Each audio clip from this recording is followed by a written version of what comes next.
Honorable Président, je vous dis merci pour la parole. Honorable membre du bureau, honorable député, chers collègues, consécutivement à mes prédécesseurs, je félicite le professeur Daniel Mbaou, un collègue et un ami très brillant, pour l'invitation à la réflexion. Invitation parce qu'il y a beaucoup à dire sur cette proposition. Personnellement, j'ai retenu 12 thématiques pour lesquelles j'aimerais développer 6 qui ont directement des incidences sur le droit et éviter un peu trop de sociologie. Honorable Président, si cette proposition aura un mérite, c'est notamment de chercher à moraliser les mœurs.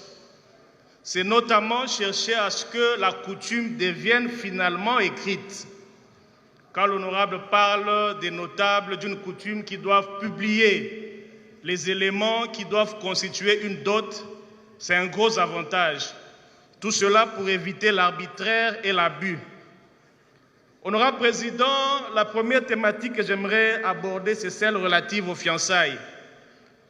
Pour comprendre la pertinence de la réflexion menée par le collègue Mbaou, il faut lire concomitamment le législateur de 1987 et celui de 2016.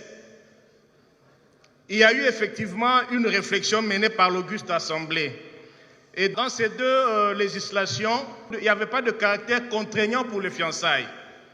Il est clairement dit que les fiançailles ne vous obligent pas à contracter la dette. Il n'y avait pas non plus de délai, comme le collègue Mbaou tente de le faire. Effectivement, c'est un domaine assez sensible où règne l'émotion, l'amour, la haine et même la vengeance. Allez le rendre contraignant, au même titre que le mariage en soi, parce que le collègue Mbaou voudrait que cela devienne un préalable à la même rigidité que celle du mariage. Le mariage, conformément à notre droit, pour être dissous, obéit à un certain nombre de principes, parce qu'on veut qu'il y ait une stabilité. Et cette rigidité-là, le collègue Mbaou tente à le faire ramener même au niveau des fiançailles. Personnellement, je ne suis pas très d'accord. Il faudrait qu'à un moment donné, préserver aussi la liberté. Que les fiancés qui découvrent qu'il s'est trompé, ad nutum, qu'ils mettent fin à cette relation-là. Quand le collègue parle de la faute grave, d'un motif lourd, il ne le définit pas. C'est un rempart vers l'arbitraire.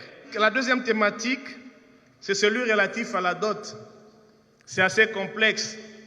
Ce matin encore, je voyais mes 2 filles. Je leur ai dit, on va parler de la dot. Elles ont voulu savoir de quoi s'agissait-il.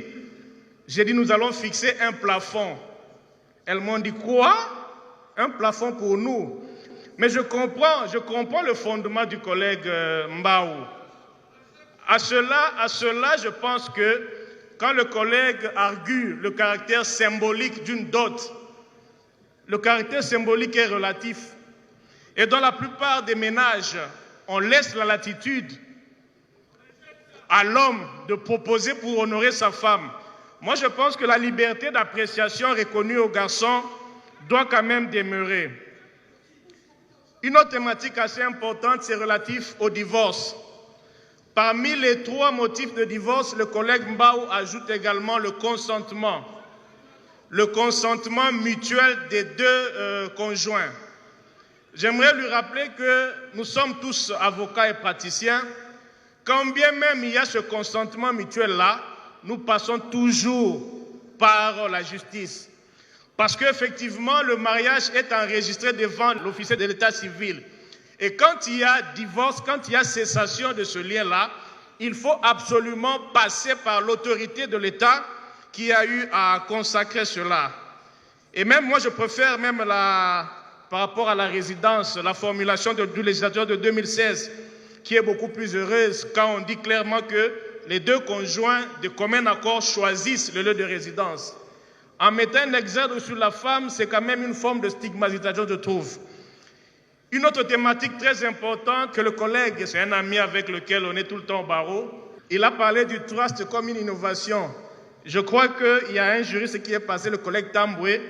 Moi, je pense que cette innovation n'a pas sa place ici. Pourquoi? Parce que le trust en soi, qui est un acte juridique, puisé du régime anglo-saxon, c'est un acte entre vifs. C'est un acte entre vifs. Quand on parle de la succession, absolument, il y a décès, il y a un découillus.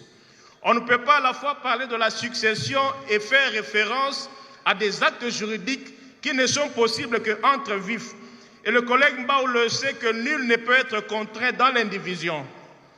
Or, dans le cas d'espèce, le trust, parce qu'il y a des intérêts économiques qu'il faut, on tient à ce que le capital, le patrimoine soit maintenu de manière à ce qu'il y ait une croissance.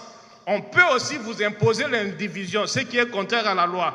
Enfin, j'aimerais chuter en disant que le terme même curateur qui est employé dans ces chapitres-là n'est pas à sa place.